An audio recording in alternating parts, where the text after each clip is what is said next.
জুবিনৰ এটা খুব ধুনীয়া কবিতা আছে ৱাটাৰ মনত আছে না আপুনি লিখিছিলে যে আপুনি লিখিছিলে খুব ধুনীয়া মানে পানীয়ে সব যে শেষ কৰি দিব পাৰে ন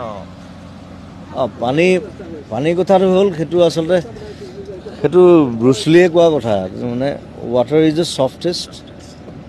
and it can break the hardest যিমান ডাঙৰ যিমান টান বস্তু নহওক যি নহওক পানী দেখাতো একদম ছফ্ট নহয় পানীটো আৰু পানী নহ'লে আমি জীয়াই থাকিব নোৱাৰোঁ চব পানীয়ে মানে চব ভাঙিব পাৰে ক্ষয় কৰি চেচ কৰি দিব সি হাজাৰ বছৰ ৰৈ থাকিব সি নাইকিয়া কৰিব তাৰপিছত আৰু যেতিয়া খুন্দা মাৰে মানে পানীৰ জোৰটো আৰু এইবাৰ মই শ্ৰীলংকাত মই শ্বুটিং কৰোঁতে ৰৈ পিনালে মই শ্বট দি আছোঁ মোক সাগৰ পাৰত এনেকুৱা এটা ৱেভ আহিলে মই ভাল সাঁতোৰোঁ মই পানী ভয় নকৰোঁ